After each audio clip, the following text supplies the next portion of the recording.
Good morning students.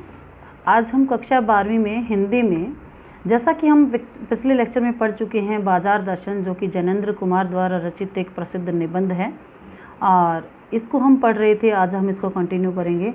इस निबंध में जैनेंद्र जी ने बताना चाहा है कि जिसमें गहरी विचारता और साहित्य सुलभ लालित्य का दुर्लभ संयोग देखा जा सकता है। हिंदी में उपभोक्तावाद एवं बाजारवाद पर व्यापक चर्चा पिछले 1-1.5 दशक से शुरू हो गई है, पर कई दशक पहले लिखा गया जैनेंद्र का ये लेख आज भी उसकी अंतर्मूल को ही समझने का एक बेजोड़ उदाहरण है। अपने परिचितों और अपने मित्रों से जुड़े अनुभव को बताते हुए स्पष्ट करते हैं कि बाजार की जादुई ताकत कैसे हमें अपना गुलाम बना लेती है।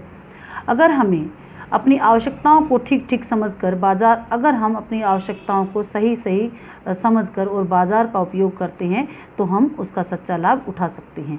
यदि अगर हम ज़रूरत को तय कर बाजार में जाने के बजाय उसकी चमक दमक में फंस गए तो असंतोष, तृष्णा और ईर्ष्या से घायल होकर हम सदा के लिए बेकार बन सकते हैं। इस मूल भाव को जैनेंद्र कुमार ने भांति भांति से समझाने का प्रयास किया है, कहीं दार्शनिक अंदाज में तो कहीं किस्सा गोई की तरह।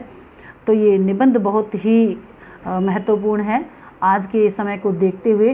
तो आइए हम देखते हैं कि किस तरह के लोग बाज़ार को सच्चा लाभ दे सकते हैं और किस तरह के लोग बाज़ार को सार्थकता प्रदान नहीं करते।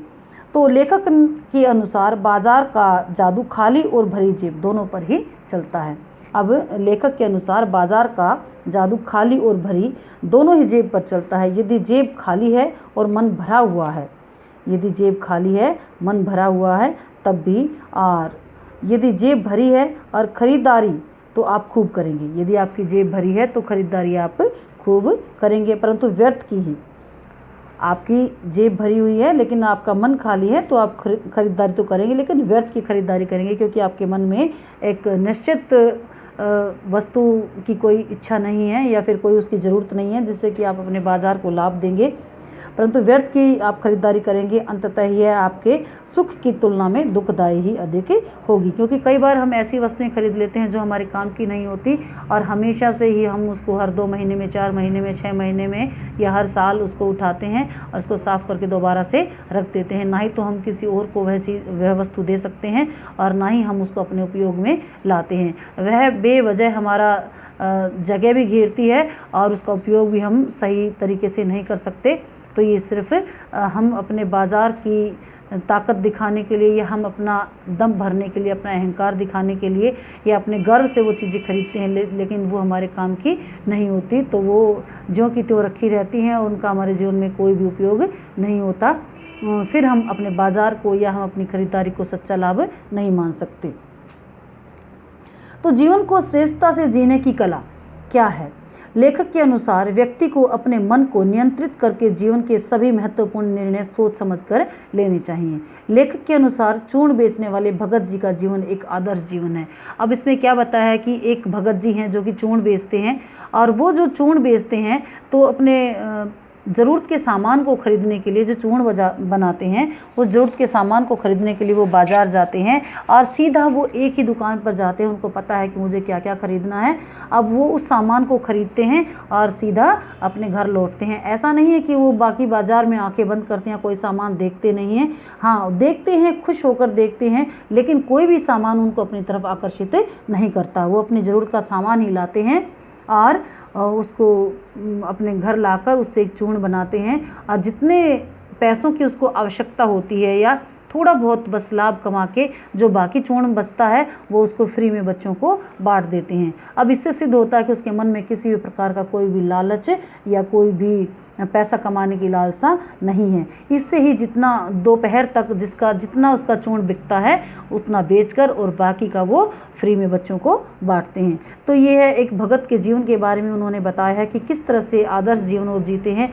और भगत जी का चूर्ण इतना लोकप्रिय है कि यदि वे उसके व्यवसाय की दृष्टि से बेचते हैं, यदि वो उसको अपने व्यवसाय की दृष्टि से बेचें तो वो माला माल हो जाते हैं। किंतु भगत जी निश्चित समय पर अपने घर से निकलते थे और जब उनके चूर्ण की बिक्री 6 आने की कमाई हो जाती थी, जब उनकी चूर्ण की बिक्री से 6 आने की कमाई हो जाती तो उसके बाद जितना भी चूर्ण वो जो बचता था वो सभी लोगों को फ्री में या ऐसे ही बालकों में बांट देते थे।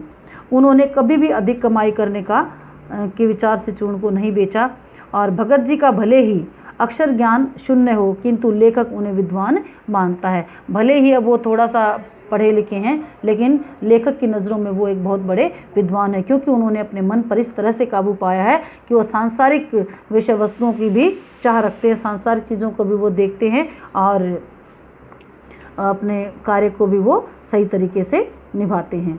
अब भगत जी को बाजार की चकाचौंध भी अपने ओर आकर्षित नहीं कर पाती। भगत जी को बाजार की चकाचौंध भी अपनी ओर आकर्षित नहीं कर पाती, क्योंकि वे एक विवेकपूर्ण निर्णय लेने वाले व्यक्ति हैं।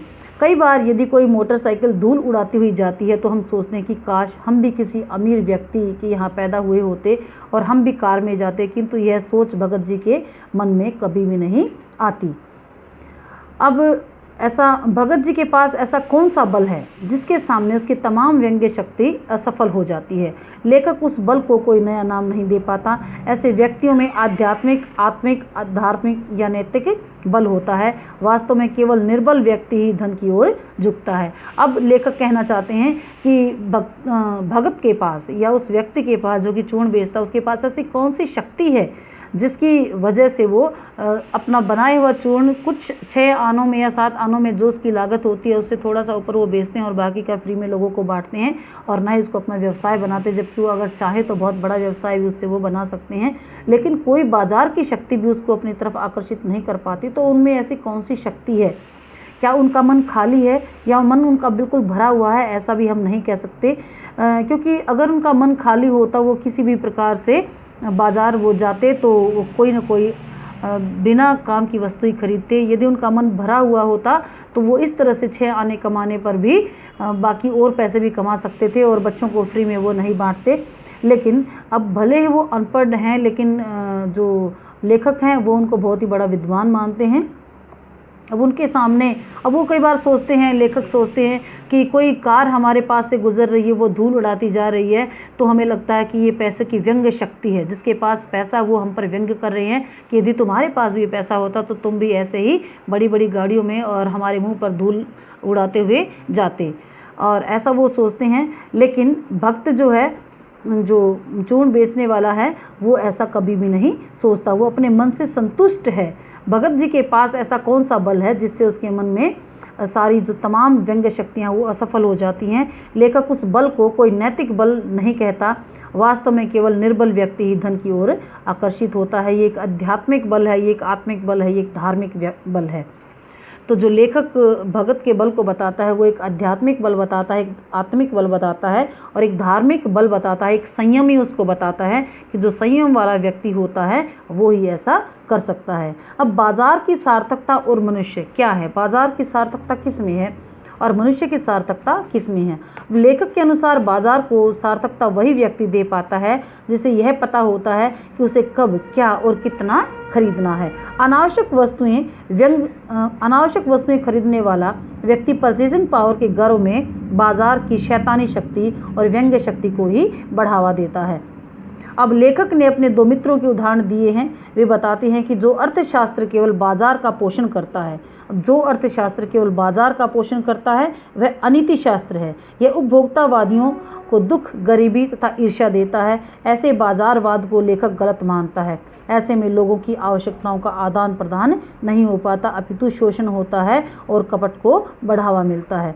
अतः इस निबंध के माध्यम से जैनेंद्र जी समझाना चाहते हैं कि यदि हम अपने बाज़ार को या हम अपने देश को देश के सच्चे खरीदार अगर बनना चाहते हैं तो हमें आवश्यकता की वस्तुएं ही खरीदनी चाहिए। यदि हम अपनी आवश्यकता की वस्तुओं को खरीदेंगे तो इससे हमारे जो देश की चीज़ों की खपत है उसका हमें सही स्वरूप पता चलेगा, सही खपत हमें उनकी पता चलेगी और उसके अनुसार ही हमारे देश में उन चीज़ों का आयात या निर्यात होगा, जिससे कि हमारे देश की आर्थिक स्थिति जो है वो बहुत ही अच्छी हो जाएगी।